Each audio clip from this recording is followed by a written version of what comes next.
Каждый дом, каждая постройка имеет свою историю и своего автора. В исторической части нашего города таковых немало. Сегодня мы поговорим о зданиях, построенных в середине прошлого столетия, а конкретно о работах первой коми-женщины-архитектора Феофании Александровны Тентюковой. Феофания Александровна Тентюкова родилась в селе Ношуль Прилузского района. После смерти отца Александра Александровича Тентюкова, фельдшерского помощника, мать Мария Ивановна с 3 детьми переехала жить в Усть-Сысольск. И вот примерно через 2 года после смерти своего мужа, отца Феофании Александровны и большого семейства, они переехали в Сыктывкар, и их пригласил и помог устроиться родной брат отца Феофании Александровны. И таким образом Мария Ивановна становится учительницей мужской приходской 3-классной школы. Все дети Марии Николаевны получили высшее образование. Это произошло после того, как для Коми области в 1922 году были выделены внеконкурсные места, чтобы начать подготовку национальных кадров. Таких мест было много, около 200. И вместе со своим братом Евгением Феофания Александровна поехала учиться в Питер. Петербург будущую учительницу встретил дружелюбно. Вместе с братом, который учился на прокурора, они вступили в состав активистов по организации Коми студенческого землячества. Надежда Алексеевна Митюшова, известный краевед, вела личную переписку с Коми-архитектором. Не раз встречалась и с братом Феофании Тентюковой Николаем Александровичем. Именно он создал хронику жизни своей семьи и своих предков. О жизни и творчестве Феофании Тентюковой известно немного. Сохранилось лишь о ней несколько газетных статей. Да и людей, лично знавших архитектора, сегодня уже не найти.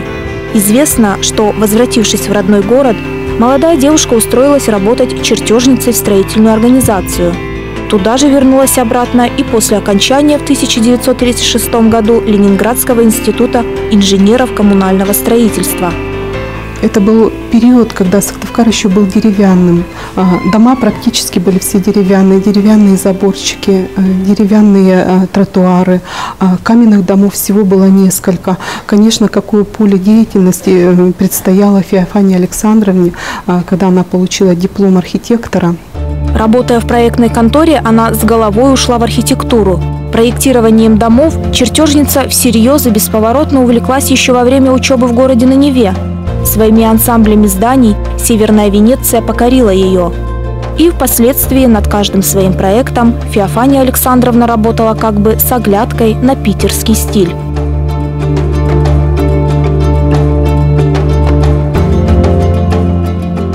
Первая самостоятельная работа Феофании Тентюковой – это разработка фасада здания школы номер 14 по улице Советская с колоннами, мезонином, лоджией и разными декоративными элементами. Это здание стало украшением исторического центра столицы. Свои двери учебное заведение распахнуло в ноябре 1937 года. В 1939 году архитектором был спроектирован жилой дом по Кирова, 28. Для Сыктывкара это был первый комфортабельный дом с ванными комнатами и отоплением. В апреле 1941-го был создан проект здания нынешней судмедэкспертизы по улице Кирова. Само здание возвели спустя 2 года. Особенность этой постройки в том, что выполнена она из дерева. Похожие здания архитектор построила чуть позже в местечке Лемью. Если мы посмотрим проекты, которые сохранились в Национальном архиве Республики Коми, то все те же, значит, ордерные вещи, значит, какие-то архитектурные детали классицистические использованы как в каменной, так и в деревянной архитектуре. Ну, надо просто смотреть проекты, сравнивать. Другое дело, что в деревянной архитектуре вот эти детали просто-напросто не сохранились. Они, ну, в силу того, что это дерево, вероятно, просто обветшали, были убраны и при ремонте, очередном ремонте просто были убраны как архитектурные излишества, скажем так, за которыми сложно следить. После войны началось бурное строительство нашей столицы. В начале 50-х годов прошлого столетия Сыктывкар начал преображаться. улицы асфальтировались. Благодаря Феофании Александровне появились первые в городе скверы на Юбилейной площади и около филиала Академии наук. В сентябре 1951 года приступили к земельным работам на стройке Дворца пионеров. Первоначально возвести здание планировали в самом центре столицы, на Юбилейной, ныне Стефановской площади. Работы шли 5 лет. В 1956 году, перед самым Новым годом, по улице Орджоникидзе Дом пионеров отпраздновал новоселье. Первоначально предполагалось, что перед входом в здание будет партерный сад с низким заграждением. Но этой мечте как бы не совсем она воплотилась в жизнь, но надо сказать, что большая газонная зона справа и слева от центрального входа в здание дворца присутствует. И вот уже не первый год умельцы, садоводы сыктывкарские высаживают вот в этих отведенных местах газонных цветные, цветочные композиции. До сих пор у входа в здание встречают юных посетителей статуи пионера и пионерки скульптора Мамченко. А фасад дома украшен фигурами школьников. В фойе и залах Дворца творчества несколько раз делали ремонт. Возможно, за годы что-то изменилось. Но у здания, как у любого объекта культурного наследия, есть настоящие охранные обязательства. В нем четко прописаны особенности эксплуатации памятника. Скажем, изменение конструкции стены, кровли, декоративных элементов фасада, интерьера здания и многое другое. Именно по этому обязательству нынешние владельцы здания стараются сохранить постройку в первоначальном виде. Да, конечно, мы вынуждены не забывать и о качественном проведении мероприятий, поэтому мы, конечно, увеличиваем количество света. Единственное, что мы стараемся сохранить классический такой стиль нашего зала. Потом мы вынесли звукорубку сюда, но тоже постарались так, чтобы было незаметно. Мы повесили новые радиаторы, чтобы было теплее в этом зале. Но все это не нарушает единого стиля. Мы стараемся сохранить здесь красоту и поддержать то, что вот нам когда-то подарили. На 2 года позже в Сыктывкаре открылась Национальная библиотека. Этого дня ждали долгие годы. Но поскольку площадей не хватало, читателей все прибывало и прибывало, город рос, конечно, для республиканской библиотеки Коми СССР нужно было свое специальное помещение. Во многом благодаря председателю Совета министров Паневу удалось все-таки включить в генеральный план СССР по строительству возведение специального здания для республиканской библиотеки. Здание было построено по типовому проекту ставропольских архитекторов Лысякова и Лопата. Библиотеку действительно построили по типовому проекту. Однако Феофания Александровна внесла свои изменения. Переработала проект с учетом северного климата. Изменила фасад, убрав излишества. Были достроены 6 коринфских колоннад. Переделана внутренняя отделка. По проекту архитектора расширили 2 помещения под библиографические и методические отделы.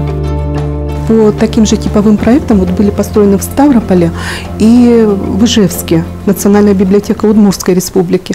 Вот я была в командировке в Удмуртии, и когда я попала перед входом в библиотеку, я ахнула и подумала, что надо же, как похожа библиотека. А потом оказалось, что архитекторы это те же самые. И проект был типовой, но внутри, конечно, есть изменения. Наше здание богаче, краше. Вот, если вы обратите внимание, вот в фойе карнизы, вот этого нет в Ижевске, в Национальной библиотеке Удмуртской республики. То есть вот чувствуется, каким стилем обладала Феофания Александровна, каким тонким вкусом. Архитектурный облик старого Сыктывкара формирует различные стили. Увлечение классикой в послевоенные годы пришло на смену течениям 20-30-х годов. Именно этому направлению характерны балкончики, лепные украшения и колонны. Но, несмотря на это, Феофания Александровна всегда ратовала за сохранение старины.